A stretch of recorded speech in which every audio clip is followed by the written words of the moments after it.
Hello and welcome back to another episode of Beyond the To-Do List. I'm Erik Fisher, and this is the show where I talk to the people behind the productivity. Not just about being more effective and efficient, but about doing life and work with meaning and purpose. This week's guest is Joel Zaslofsky of the Simple Rev Conference and the Value of Simple. We're going to talk about, you guessed it, simplicity. We're going to talk about curation, and no, not just in the, I got to curate my content so that other people can find it and get the best stuff. It's about curating in its truest form, or forms, as we will see. There are many meanings to the word curating, or different forms of meaning. We're going to talk about experience curating, how you can curate experiences and how you can experience the process of curation to gain focus, increase your influence, and simplify your life. All of those things sound awesome. I'm going to listen to this episode again. Before we get into that conversation, I wanted to say thank you to the Art of Charm podcast for supporting this podcast. The Art of Charm podcast is a great show. It's an iTunes Top 50 podcast. It's packed with experiential wisdom in that truest sense of the word. It's a show where you go and you listen, much like this one, to people talk about how they have done great stuff. It's fun, it's funny, and educational at the same time. It's a personal growth show that isn't boring, hopefully, like how this one isn't as well. And of course, you've got to take my word for that. The podcast has entrepreneurs, artists, thinkers, leaders, interesting people, in other words, where they come and they discuss relationships and life hacking and networking and success and time management and procrastination and all these other different things, especially different kinds of psychological principles that play out in lives of people who are successful. You deserve an extraordinary life. Go to theartofcharmpodcast.com or find The Art of Charm in iTunes or Stitcher and start taking your life to the next level. I really enjoy this show, and I think you will as well. Again, that's The Art of Charm in iTunes or Stitcher, or go to theartofcharmpodcast.com. This week, it is my pleasure and privilege to bring you and talk to Joel Zaslofsky. Welcome to the show. Hey, thanks for having me, Erik. I'm stoked. Yeah, me too. So, it's been a long time. We talked once. And I've followed you intermittently with different. That's intermittently is the wrong word. It makes it sound like I was following you, then I stopped, and then I started again. And then that's the way that life works. It's cool. That's just not the way it was. I have intermittently heard your name dropped. That's a better way to put it, by all my favorite people like Dan Hayes, Mike Vardy, Brooke McAllery, all these different people that are doing cool things in this space. And so you and I cross over to a certain extent like that. I had to have you on the show, and I just don't know why I hadn't yet. So there's a lot of really cool people in the world. We can't all get to them right away. I have the same problem that you do. There you go. We're, podcasters and digital, whatever you want to call it. Digital whatchamacallits. There's the new term. So, Joel, I am knowing that you are just this guy. You fit into that group of people that are all focused in on this one word, and it's called simplicity. And people have so many different meanings that when they pop to mind when they hear that word, I'm sure you've heard many different versions of that. What are some of those versions that you've heard, and what version are you? Like, that's such a weird question. Which blend, which mix of simplicity am I? Well, that is a long What's your flavor, Joel? What's my flavor? Well, I have multiple flavors, which is part of the reason why I'm kind of a simplicity iconoclast, if you will. I love comprehensive. That's what I do in my podcast. That's what I do. And it's weird. Like, people think, okay, how can you have comprehensive simplicity? Well, the two things, although they seem at odds, I like to do additional work on my side to make things really simple for my friends, for my family, for people who listen to my podcast. So my version of simplicity is doing things and adding nuance and context so that people don't need to read into something, or that ambiguous complexity is removed by me giving them a little bit more, or refining and polishing a little bit more. I'm somebody, my friend Emily Wapnick, who has this term multi-potentialite. I'm somebody with the diversity of passions and interests and skills, and that's the same way that I approach simplicity. It's not just a thing. For a lot of folks, to kind of get to your question, what is it? Normally, it's physical in nature. It's how fast am I moving throughout the day? Am I literally running from one appointment to another, or from one commitment to another, or just rushing those kids back and forth from this thing and that thing? For a lot of folks, you look on your desk or in your home or your apartment, how much stuff is there? That's a lot of people's initial vision of simplicity is, what does my physical environment look and feel like? For me, I kind of take a inside-out approach to it. Is as of about 5 years ago, my mental and emotional state was just wild, totally chaotic, and I needed to just slow the heck down and get out of my own head and get out of my own way. So I've approached simplicity really from an internal perspective of helping me figure out, what does enough look like? Enough money, enough kids, enough friends, and how do I really pursue the things that add the most value to my life and others, while stripping away all the things that are getting in the way. Interesting. So you're going less for a living space view of simplicity, for more of a headspace view, or at least you're doing both of them, but you're starting with the inside first. I am. I didn't really need to start with the outside too much. I've always been a pretty Spartan dude, liking my work environment organized and clean, and that's never really been an issue for me. I've never bought a lot of things, so I didn't need to go through a decluttering process. It's really cool, though, and this is one of my favorite questions to ask other people. What does simple living mean to you? So for some folks, it's the lightness and the freedom to not have a home and be able to freely travel around the world with just a backpack and experience all these amazing things. For other people, you mentioned Brooke McGollery, a good mutual friend of both of ours. Brooke did a really cool video in our What Simple Living Means to Me series for this Simple Rev brand that I've kind of co-organized. And for her, it was gardening, but not just alone, but gardening with her children and getting them invested in the land, in permaculture, in nature, and just allowing time to fade away and immersing yourself in the outdoors. There's a lot of really cool ways that people practice simplicity and think about simplicity. So maybe those are just the flavor. People are starting to get a little bit of a taste. There's a whole lot more. There's a buffet if you really want it. Yeah, totally. Well, in the same way that I guess you could say my show is a comprehensive productivity show, because in the same way, which then, what's the word? I don't know. In a Venn diagram, simplicity would be in there somewhere.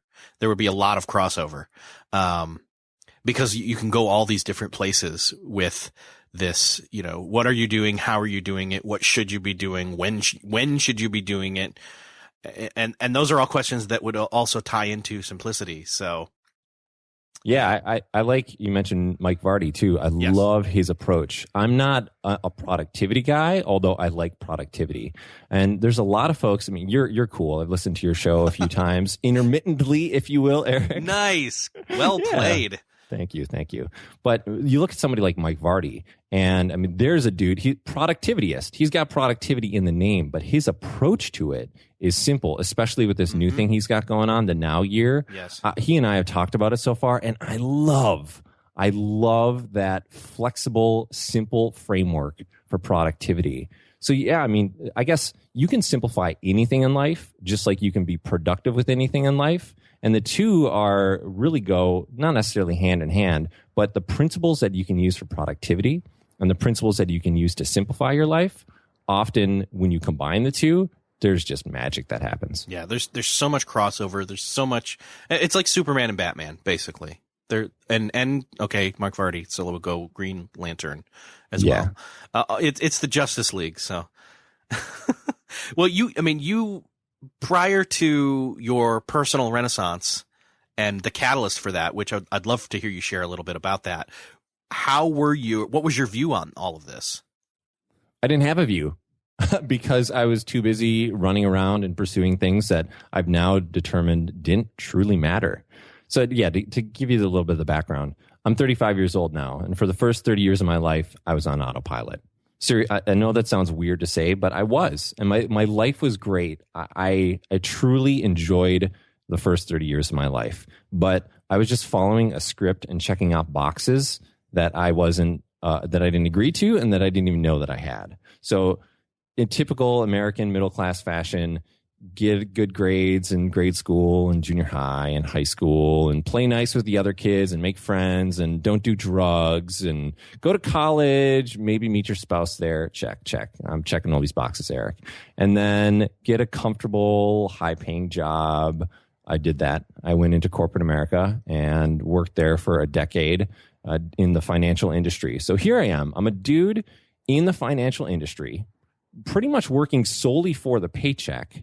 And then I had this realization when my wife, Melinda, told me that she was pregnant with our first son, Grant, which was almost 5 years ago to today, that what am I doing? Like, I'm going to be a father in about 8 months, and I have no idea if I'm going to be a good father. And in fact, I was really scared that I was going to be a deadbeat dad. Like, seriously, not in the traditional, I'm just going to ignore you and not feed you way, but in the, I'm not going to be emotionally available to my son. I'm not going to be physically present because I'm going to be working all the time. So it was really at that point in time where my wife said, hey, I'm pregnant. And I was so excited that I also had this terror come over to me thinking, oh my goodness, there are so many things that I need to change in my life in order for me to be a good father and in order for me to also contribute in a meaningful way to the people around me. Because up until that point, it was really, life was all about me. Like, the world and the universe just spun around me. And then I realized I wasn't fulfilled by that. I didn't find purpose. And also I wasn't contributing to other people in the way that I knew that I could if I was creative and if I untapped some of that personal renaissance you mentioned.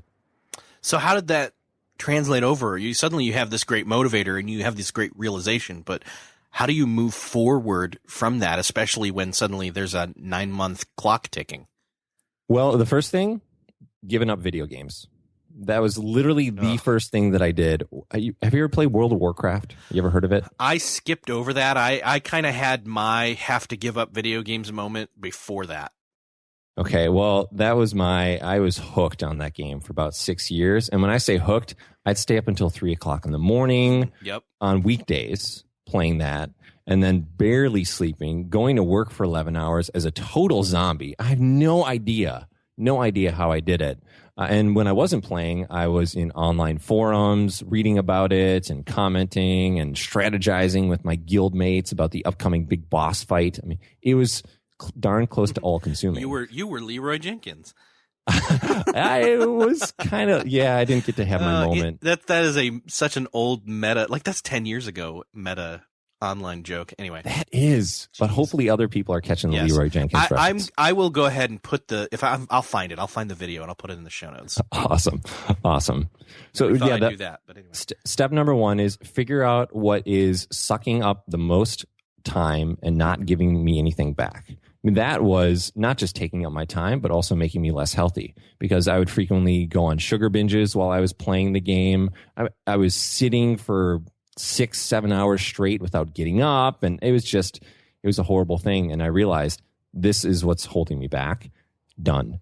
And I'm not somebody who deals well with moderation. I'm very much give me rules, protocol, and some kind of constraints, because without those external constraints, I just kind of go a little bit nuts, which is one of the reasons why I love, like, after I gave up video games, I started to experiment with different mindsets and different systems. So I'm a minimalist. I love minimalism because it gives me a set of constraints that I find liberating and I love to operate in. Same thing with this paleo, not just paleo diet, but also paleo lifestyle in terms of, hey, get your vitamin D from being outside in the sun. Yeah. You don't need to have a gym membership of $50 a month in order to exercise. I can sprint down the block, or I can just use my arms and my legs and do squats and push-ups and pull-ups. Those kinds of things are simple.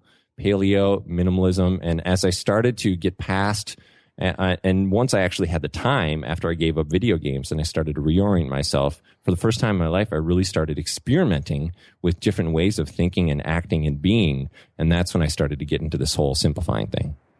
At what point did you discover this whole idea of curating? Well, so you talk about the Venn diagram, there's productivity, there's simplicity. Like for me, curating is definitely in there. And I kind of have a funky way of viewing curating. A lot of people think about a curator as somebody in an art museum or a librarian, an archivist, that kind of thing, which, yeah, that's the traditional way of thinking about curating. For me, curating my experiences, which is what I do. I wrote a book on it called Experience Curating. It gives me that lens to view what's important, what's meaningful. So here's an example. You and I were talking on a podcast, lovely podcast, by the way. And hopefully you or I... it is, yes. Yeah. Hopefully you or I say something insightful or something worth noting or worth acting upon for the people who are listening. Now, the challenge is, especially with the podcast, since normally you are running or driving or doing something that you can't immediately jot down a note.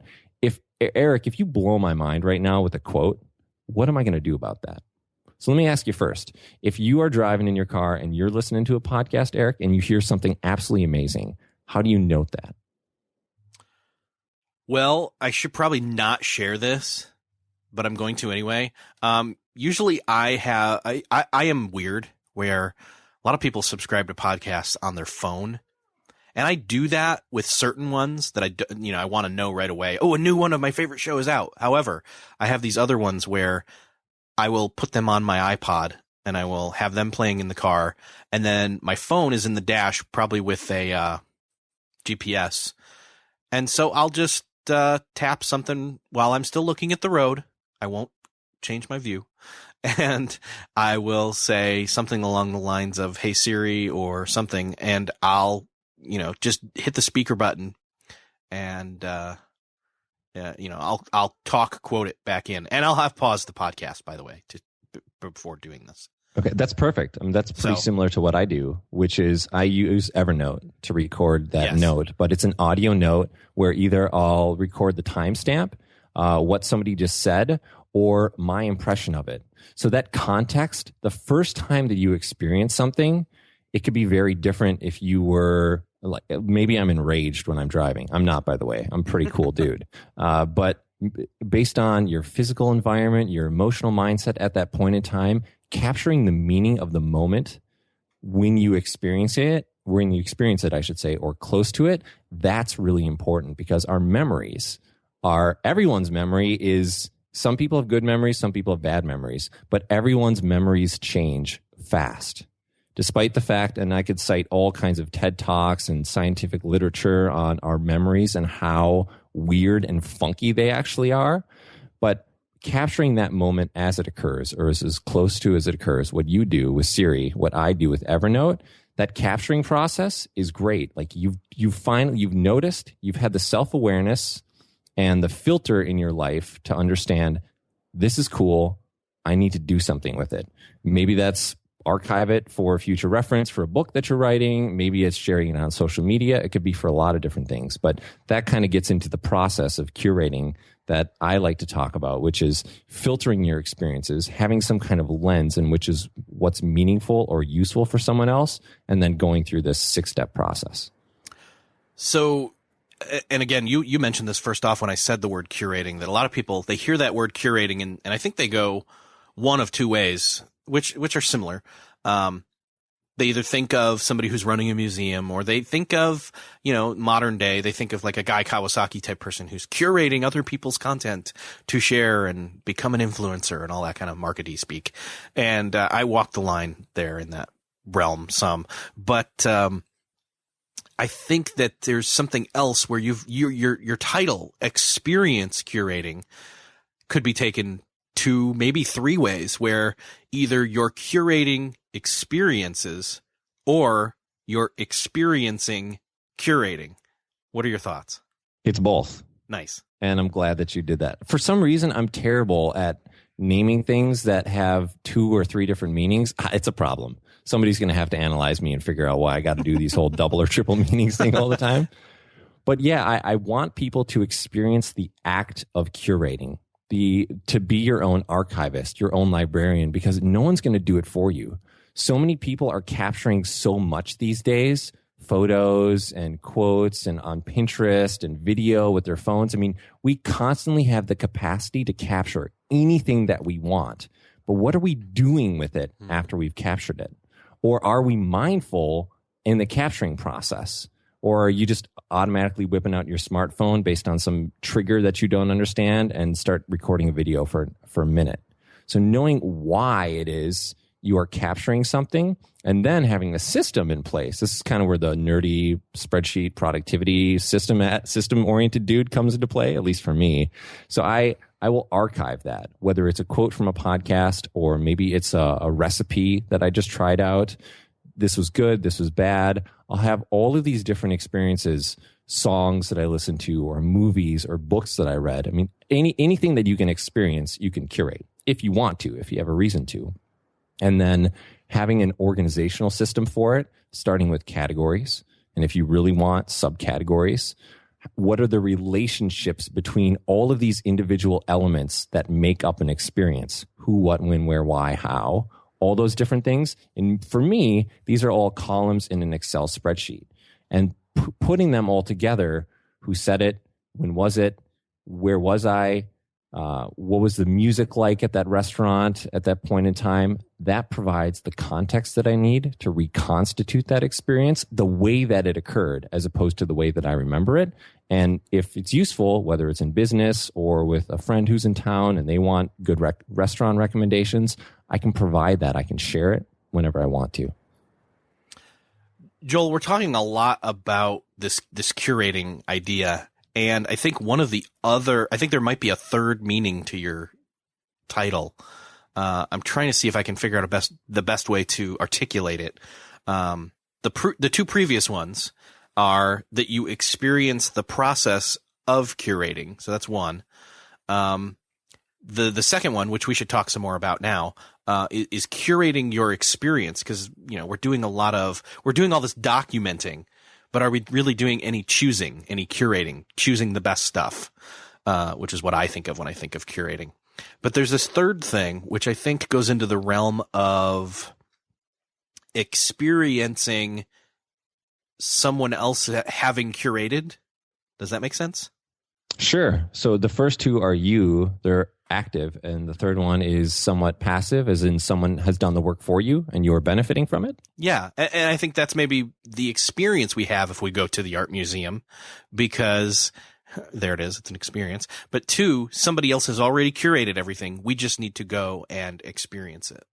Yeah, that's why there's you and I and a lot of other folks, millions of people, what we see online, whether it's a tweet or a blog post or a podcast episode, we slice and dice it, and then we add our own layers of context to make it more valuable to the people who we want to impact, who we want to have value to. So you're a curator in what you do. You're just as much a curator as somebody who has a degree and has been working at a museum for 30 years. Now, you do it in a different way. And the kind of rigor that you bring to it, whether it's academic or intellectual, is different. But the goal is to take what someone else has created, repackage it in some meaningful way for the folks who are going to benefit from it downstream, and then making sure that you're not just blindly putting it out there without some nuance. And you're targeting it to the folks who really want it or need it from you. Yeah. So I think you've got that third meaning pretty good. It's finding and then passing really good stuff through the filter of me.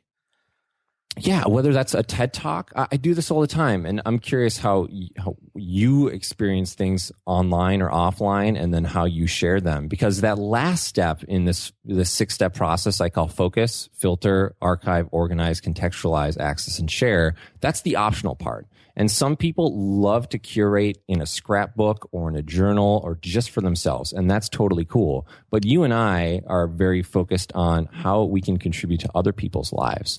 So actually, let me stop there. Let me ask you, all this stuff that you are absorbing, How do you get it out there for others to enjoy? Yeah. Oh, man. The way that I really, when I find a source, I stick it in a place that I check fairly often. So this would probably be an RSS feed in a reader. Not to mention, curating the right people that I'm following on various social networks. But I will go there and I will check stuff and I'll skim through and I wait to see, and we're talking strictly digital sense here. It comes through the feed. I'll swipe through it and I act as if I'm a consumer first. And I look to see what grabs my attention, what feels or seems interesting or meaningful first. Is there, is the visual there? Is the headline, do the headline and visual work together? Those kinds of things. Then past that point, I'll mark it as I come back to. So once I've kind of said, okay, delete on all these, junk emails, if you will, I'll go do another pass through it and I'll look a little deeper to see if it was just flash or if there was some substance there. And once I see if the substance is any good, I'll try to formulate a little bit of a thought on it, decide where it could go, what it would be best used for. Sometimes I'll save those for a while until I want to, share things intermittently. There's that word again, out there on, Twitter or Facebook, whatever. Or if it's something, oh, you know what? I haven't ever thought about that topic. I should look for somebody to come talk with me about that on my podcast. That's kind of my process. Yeah, I like your process. It's great. And I share a lot of things. So for me, one of the nice things about curating is, and I know this kind of goes counter to a lot of advice, at least that I've heard, is I'm not somebody who really believes in just in case. Like when we go through life, keeping an item in our house or keeping a relationship just in case it's useful someday, in general, that's not a very healthy perspective. But when it comes to learning, when it comes to experiences, I'm very much a just in case kind of person as opposed to just in time.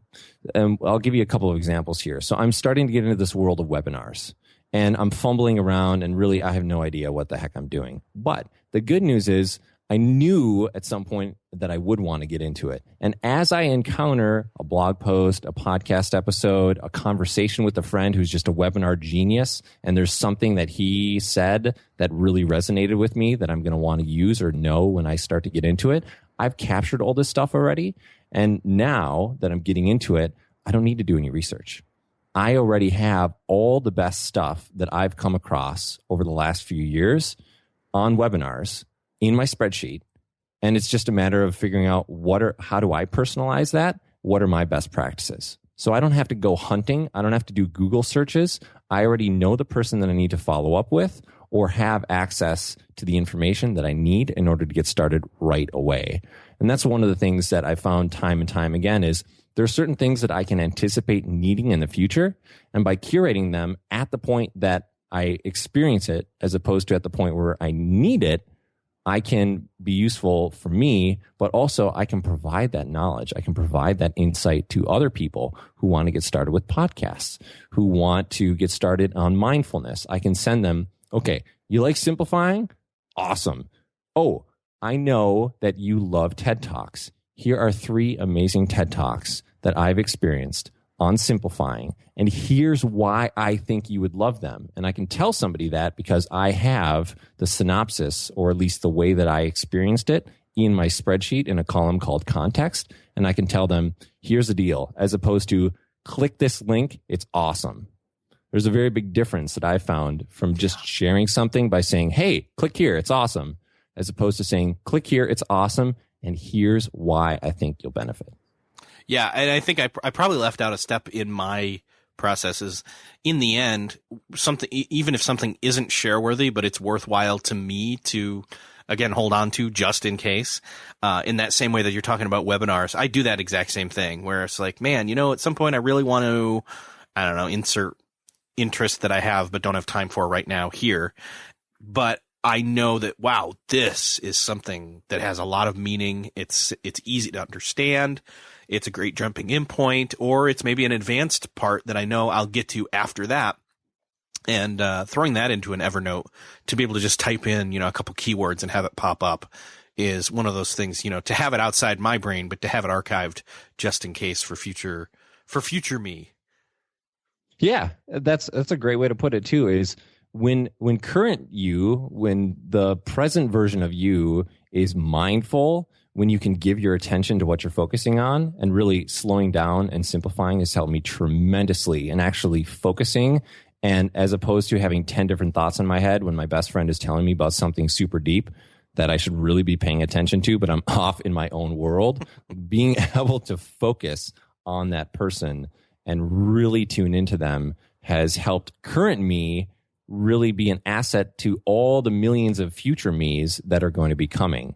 So I like your perspective on that too, is using what has already happened for your current benefit. That's a big part of curating. And then taking that curating mindset of what's currently happening and trying to anticipate your future needs or someone else's future needs so that you can be a go-to resource, or you can ultimately, I've seen tons of people do this, is they take this curatorial mindset and they become an expert in their niche or in their sub-niche just because they pay attention and just because they have the best resources available. Yeah. I want to take a quick break here to let you know that this podcast is supported by the Art of Charm podcast.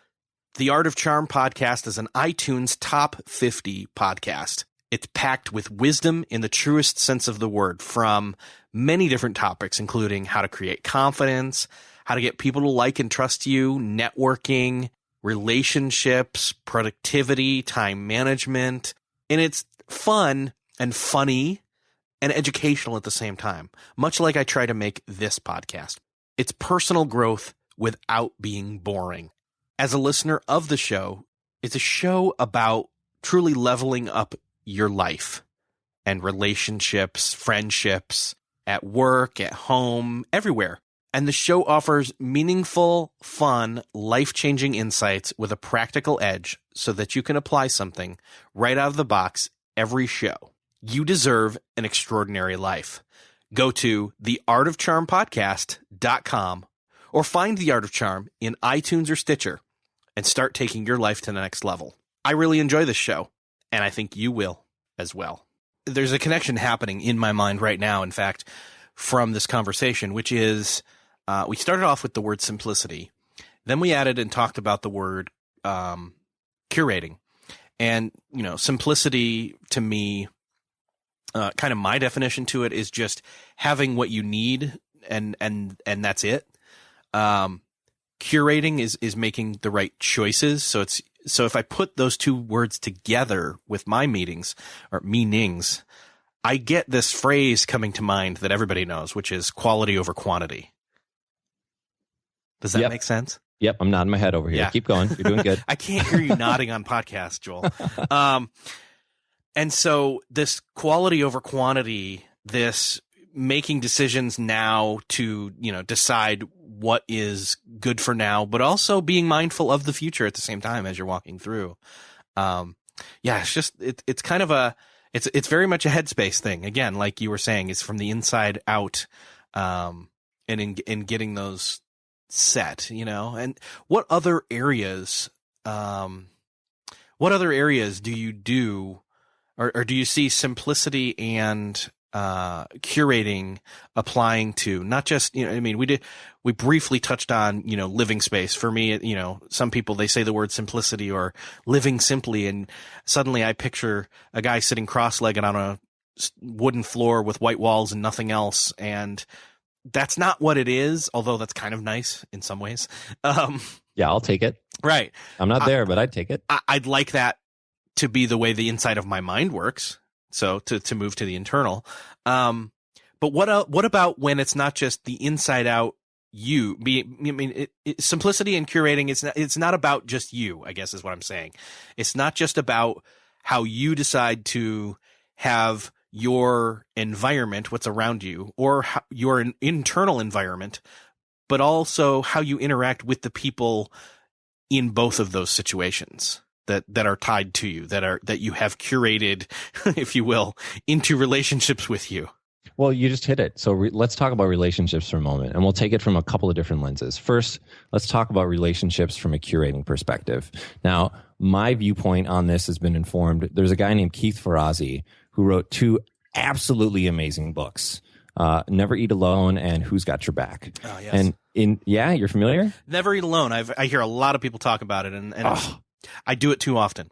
Let's just say, let's put it that way. One of my top 5 books of all time, and I don't think it'll ever get bumped from top 5 status, despite all of the future books that I'm going to read. I mean, it is just that good. So I look at somebody like Keith Ferrazzi, and he is a master curator of relationships. He's super successful in the business world. This dude's been CEO or a CMO of Fortune 500 companies. He's just an exceptional philanthropist, has been an entrepreneur, and just totally kicks butt with his own business. But he knows, even in the business world, that the things that are important to people, the things that he needs to remember and curate, are the things that have nothing to do with business. So when he talks, and I love seeing him approach it, I've watched videos and reading his book and just following him for years. So he really keys in on things like, do you love sports? Now, that's not normally something you're sitting at this big ballroom dinner with a whole bunch of fancy pants, big shots in business, and most people are talking about business, right? Yeah. He's talking about the personal stuff, the things that, like, what's your dog's name? Do you have kids?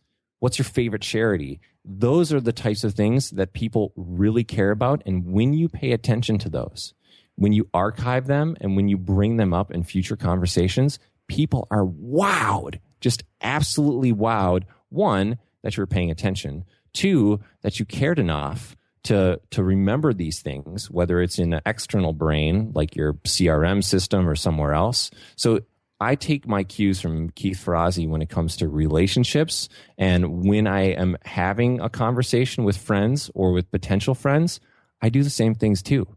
I don't necessarily, like in my Google contacts, list all of the things that happen in the conversation, but I like remembering kids' names. And that's not something that I'm naturally going to remember. My brain is super leaky. So that's one way that you can use that curating from a relationship perspective. You want to go on to simplicity? Yeah, let's go.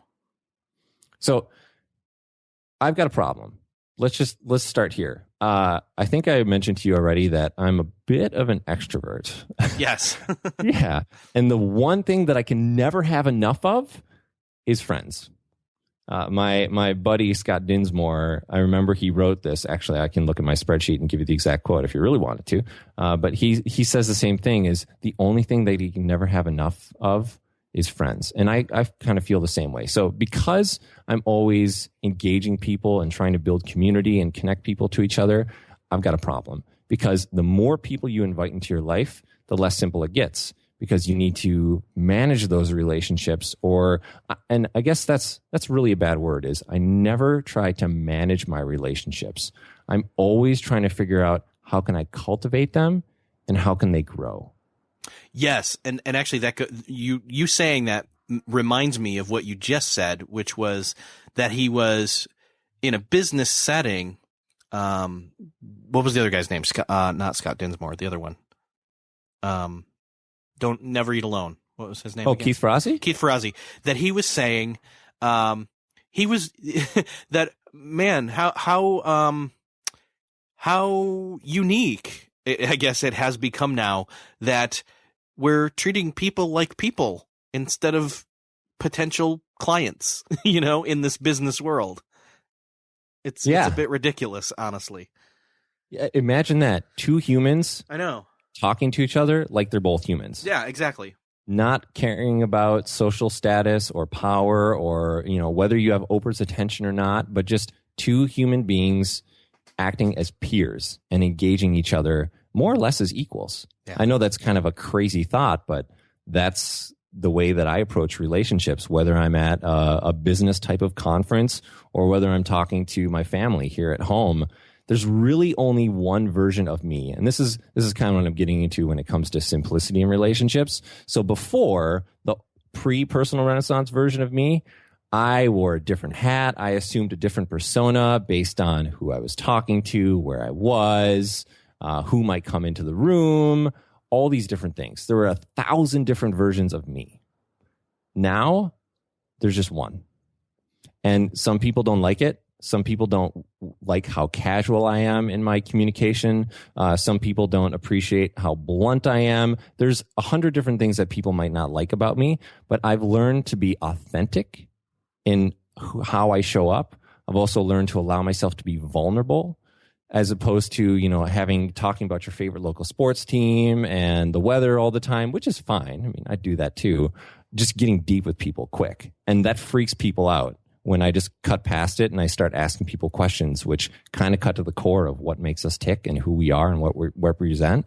There's only one version of me now. And that is the simplest thing perhaps that I've ever done, is remove all of those other versions of me, and I'm just left with one.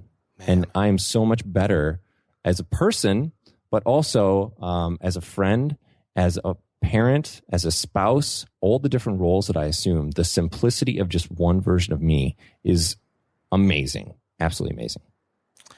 Yeah, that I will say right now is probably going to be one of my takeaways from this conversation, because I've always had that. I am more of an introvert. I get charged up again by time alone instead of time with others. And that's not to say I'm shy. That's a common misconception, is to say that an introvert is shy. In fact, it's two different things. It's, outgoing and shyness is one whole other thing. And then introvert and extrovert is a whole separate issue. They do have similarities and crossover and whatever, but I've always thought of it as this thing where I can flip the switch and be quote unquote on the stage and perform and again, not putting out some inauthentic version of myself when speaking with others or face to face or in large groups or anything. But then there was also that private me. I think that there are some versions of me, and I think that's I think there's some strength there probably for me. My takeaway again is to take a look at that. I want to observe that a little bit and see what are some of these different versions of me that have maybe started to pop out or diversify. How have I diversified my persona? And that's not necessarily a bad thing. Right. We all, as human beings, I was just talking about having a human-human conversation, knowing how we're wired. Like you and I, we're wired to impress each other. That was important for so many years, to be able to impress the circles that you run in. We're wired to compete against each other because the world used to be a place of scarcity. Now I view the world as a place of abundance. And therefore, I don't have competitors. People ask me for my business, so who are your competitors? I say, I don't have any. Like, seriously, Exactly. All I have is potential people that I can collaborate with and build something together, as opposed to trying to carve out something. It's why I try not to. This is the toughest one for me: comparison. I fall into this trap all the time of comparing someone else's success, the outside that you can see, to what I've experienced, whether that's how much money I make, how many Twitter followers I have. I mean, that is something that is incredibly hard for me to give up. But I realize the things that I do want to compare, if I did, are the things that I can't see. They're those internal things, the things that no one's giving you an award for. Like, do I meditate for 30 minutes every morning? I do, and I love it. And I'm a better person for it, and I show up better in the world as a result of it. You can't feel that. I can't get inside someone else's head and feel around in there and be like, whoa, there's some craziness going on in here. You really got to address that. Or hey, they're meditating for an hour a day. Man, they're better than me. I've done that. Heck, I was doing it this morning. Okay, side story. Christopher Carter, he goes by KC. He has a website called This Epic Life. He's doing these free weekly 30-minute meditation sessions via the Zoom platform. So it's me and about 20 other people, and we're live. By the way, he's an amazing guy, and his meditation sessions he calls The Pause. I highly, highly recommend them. So here I am. I'm doing this guided meditation session. Casey's leading it, and it's a half an hour long. But I know, as I'm doing that meditation session, that KC has already done an hour of meditation solo before he even got to us. And I'm thinking to myself, man, it would have been awesome to have already done an hour of meditation before I even got to this group meditation. And there I am. I'm comparing my life. I'm comparing my circumstances, my habits with KC's. And that's unfair to me, and that's unfair to him. So it's tough. And that's one of the major battles that I face in pretty much everything I do. One of the other things, there's two other places we can go here with this relationship thing. One, let's touch on quickly, which is family. How does that fit in? And then let's move on to community and talk about Simple Rev a bit. Sure. Well, I'm kind of curious too. I mean, you're a family guy, just like I am as well. So when you think of curating the experiences that you have as a family, or when you think of simplifying, whether that's having a slow dinner with your family overnight, what comes to mind for you? Man, I like it. It doesn't even have to be quiet. It just has to be focused. You know, we're not doing other things. Like my phone is sitting on a charger. It's in a mode where only an emergency could get my attention. Let's see. We're doing something that we enjoy. We're either riding bikes or we're, joking around or something. I don't know. It's one of those things where we're all together and that's what we all want to be doing instead of feeling like we have to be doing. Gotcha.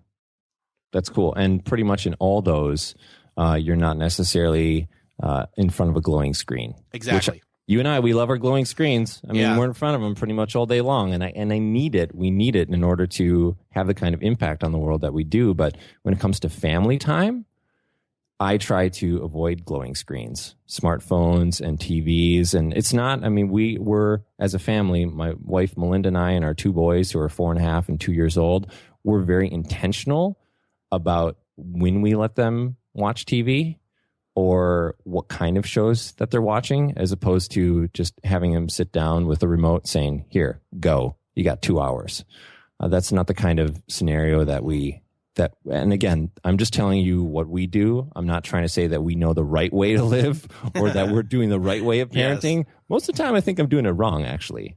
But there's an example in terms of how I practice it too. Yeah, we try to go with that route, and there are issues. Like last night, for example, my wife had a meeting or two actually to go to after dinner, and so I was exhausted. I had been working all day, and so I was interacting with the kids, but yes, we were watching a movie together, so there was a screen involved, but we were all interacting and reacting to it more than we would say like a movie theater. So, it was more like a, hey, sit with me. Okay. And then, hey, that was a funny joke, and, different things like that. So that was fun. So screen always, screen can facilitate some things, but it doesn't need, I don't want it to be as much of a crutch as it is in modern life. Yeah. You know what's really cool? Just real quick, audio stories. A lot of times we get our stories from videos, but there's two places. Sparkle Stories is one of them. And another one is Imagining Aloud series from Parents Who, Chris and Sarah Wakehamp. Grant, my 4.5-year-old, and I, we have subscriptions to audio stories, and we listen to those. They're hilarious. I mean, we're laughing like crazy, and we're using our imagination that entire time, as opposed to being engaged and having the visions forced into our mind by that glowing screen. Just being able to listen to the silly story about the squirrel and the hen and all the crazy stuff that they're doing with rocket packs. Like, it's hilarious, and it's a super cool way. And also, when you're exhausted as a parent, to just be able to click play on an audio story and then just take it easy. Oh my gosh, it is one of the greatest things. And I don't know how I existed before audio stories, but I love my subscriptions. I'm going to check that out. That is a good point. And I think I actually know them. So then Simple Rev is this whole other, it's a community. In fact, it's a community of communities in a way. What does the REV stand for? I get what the word simple is. Well, let's see. We've already covered 3 meanings with experience curating. We could probably do 4 or 5 with the Rev part of Simple Rev. Well, so first of all, I'll get into that in a second. So Simple Rev, in terms of what it is, it's me and Andrea, and actually one of the women behind Parents Who and the Imagining Aloud audio stories, Sarah Wakehamp. The 3 of us, and it was co-founded, if you will, by me and Dan Hayes, who man, I miss having Dan around. He's off to some really other cool stuff too. But what we're trying to do is we're trying to bring people together. We're trying to do that physically in our offline environment, but we're also trying to do that online. And we're trying to bring people together around simple living. Sometimes that's meditation. Maybe it's yoga. It could be permaculture, building your own tiny house. There's so many cool inroads to the world of simple living. But when you look at what the common threads are that run through a lot of these people who are interested in slowing down and being, experiencing deeper levels of gratitude, they all are trying to live life on purpose. They're all trying to find their contentment from their relationships or from their experiences and not necessarily their stuff. So we view it as our role is one, to help people slow down and simplify, but two, to do that connected to each other in a community setting. Do you want me to talk about the Rev part now? Yeah, go for Probably it. can't let that one slide, huh? I need to know. When I first thought of this concept of simple Rev, I thought of the Rev as in a revival. So REV, a revival of what though? This kind of gets into my whole paleo paradigm too. Mm-hmm. A revival of what I feel is our ancestral birthright to be simple creatures. Okay. Yeah. So that's part. I like Two is a revolution, a simple revolution. So let's not be Luddites. We don't have to go back to prehistoric times. I love technology and I want to use it, but I want to use it in a mindful way. So what does a simple living revolution in the 21st century look like? So that's the second part. And then the third part, at least from my perspective, was Rev as in an engine. So the people who end up getting involved with Simple Rev are action-oriented folks. We love talking, we love laughing, we love connecting, but what's the point of all of it? The point of it is to take action and to make changes. Maybe they're physical changes to your appearance. Maybe they're emotional changes so that you are a kinder, more patient person. Maybe they're spiritual changes so that you get closer to God or so that you start routinely connecting with some kind of universe, whatever you believe in. But those are really the three core elements of the Rev part of Simple Rev, at least how I initially conceived of them. But it's really fun to see what other people think. Some people think it's a revision, like a personal revision of who they are and how they show up in the world. And I guess I kind of like it that way, to leave it open for interpretation. Okay, well then I will delete everything that I did. No, I'm kidding. I like that you have all three of those meanings and more, and you can attach your own meaning here. Nice. So the next one, well, I should say this, the next actual, like you guys are putting it on, is what, beginning of October in Minneapolis. Yeah, so we've got this Simple Rev event. We had one last year in 2014. There were 55 people from across North America who came for 2 days of workshops, which was cool. Everything from going paperless, Brooks Duncan totally knocked that workshop out of the park, to learning how to meditate, to participating in the share economy. I mean, it was all across the board, which we love. We're kind of this meta community, if we will. Like, simple living is so huge, and there's all these cool groups within this world. We try to bring them together so that they can interact with each other and teach each other and exchange ideas and form really cool friendships. We're doing it again in Minneapolis on October 2nd and 3rd. That's 2015. There'll be about 100 people this time, and it's workshop oriented again. Going back to that whole action oriented, we want people to participate in Simple Rev as opposed to attend. So again, we're active as opposed to kind of that passive nature of attendees. So it's, I'm thrilled, and everyone else who's in kind of the Simple Rev world is Joshua Becker and Farnoosh Brock, Courtney Carver, Cheryl and Jean-Francois Moreau. I mean, my boy Donnie McLurkin of the Post Growth Institute. We have a lot of really cool key participants, and we're looking for folks who you've never heard of before to also play a key role, to share their story, and to offer up a skill there. That's nice. One of the core principles of it is it doesn't matter how many Facebook friends you have or whether you're even online, everybody has something to contribute. And we just create the environment for that contribution to happen. That's great. Well, I was looking at it, and I think that, Minneapolis is basically one short flight away from where I am. So I'm looking to make sure I can be there to participate as well. Oh, dude, I would love to have you there. And hey, if you can think of a nifty way to contribute, whether that's in person or remotely, let's talk. Let's do that. Let's talk offline. This is a podcast online if it's while we're recording it. I don't know. That's another meta conversation to have. But Joel, this has been fun. I think you need to be back on the show again sometime. And in fact, you have an awesome podcast in and of itself as well. Let's tell people where they can find that and where they can find you. Oh, thanks, Eric. I think I'm blushing right now. I'll have to look in the mirror after we're done. I am currently at valueofsimple.com. That's my home base on the interwebs, and that's where you can find my podcast, Smart and Simple Matters.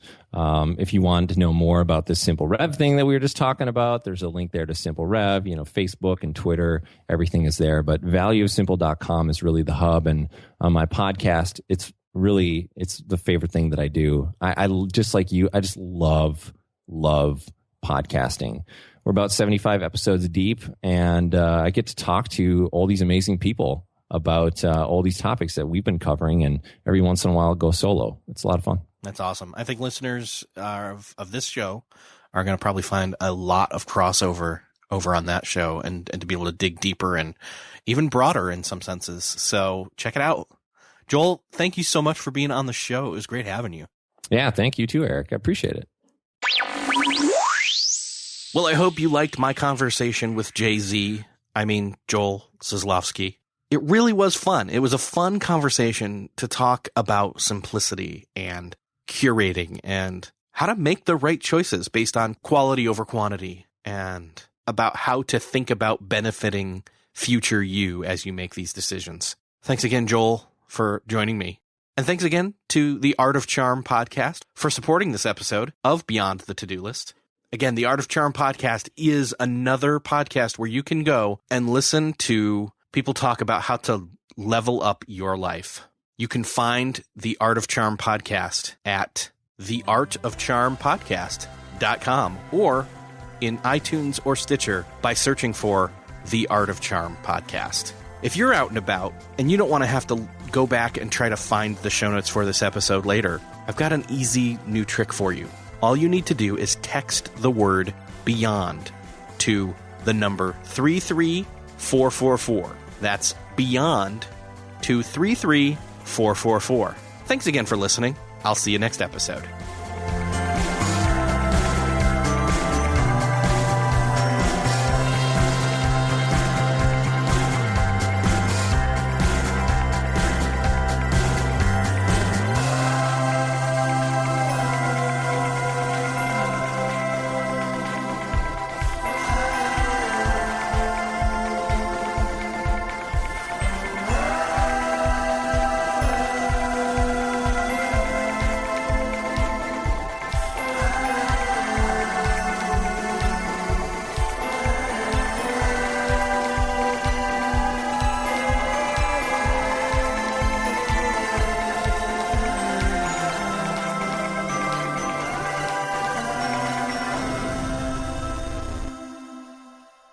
Beyond the To-Do List is a proud member of the Noodle.mx Network. Find more of our award-winning and award-nominated podcasts to make you think, laugh, and succeed at Noodle.mx. Learn how to podcast, theorize over the TV shows Once Upon a Time in Wonderland, and Under the Dome. Laugh with our clean comedy, delve into science fiction and philosophy, learn critical thinking from movie reviews, and more at Noodle.mx.